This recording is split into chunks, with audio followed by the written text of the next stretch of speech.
Good evening. It seems intuitive that restrictions on access have economic consequences.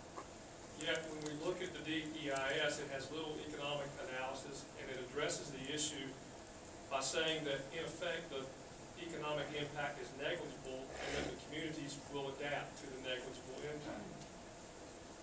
We ask and we insist that you look closer at the economic impacts on the ground on Hatteras Island. Using broad economic data for all of Dare County masks the direct and the significant impacts that closures to the villages have had. Alternate F, in our view, is more restrictive than the current consent decree.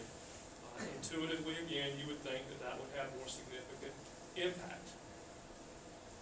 We have a history with the consent decree, so let's look at a few of the impacts that it has caused economically on Hatteras Island. We recognize that the statistics that we have taken place during a down economic recession. We also recognize that in the beginning stages of the consent decree there were some oil or gas price issues. But villages on Hatteras Island have been hit disproportionately greater than the northern Outer Banks. During the 2000 fall fishing season, for example, the Dare County unemployment rate was about 6.8%. On the other hand, the villages of Salvo was at like 28%, Buxton at 16.5%, and Redampy at 12.4%. What's the difference in these two areas? The difference is the consent decree.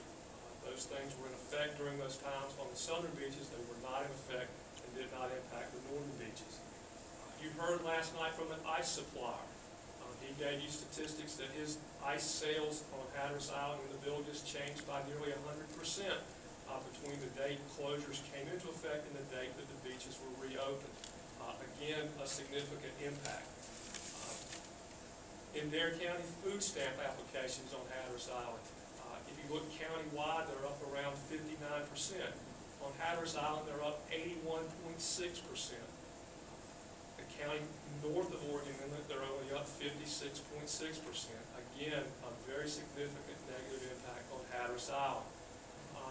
If you go to the island and look at the local community and talk to the people down there, the Cape Hatteras United Methodist Church Men's Assistant Fund, in 2008, they spent about $56,000. By October of 2009, in that year, they had used their whole $56,000 allotment. In Hyde County, Ocracoke has about 50% of the tax base, though they have only about 10% of the people. The average wage in Hyde County is about $22,000. Again, about $100 more than the poverty level. Small economic impacts on Ocracoke have significant economic impacts throughout the county. These are but a few of the impacts that you'll see. You need to go to the island, you need to talk to the businesses, you need to talk to the shop owners, and you'll find that there are in fact significant impacts that need to be addressed in the DEIS. Thank you. Thank you, Bob.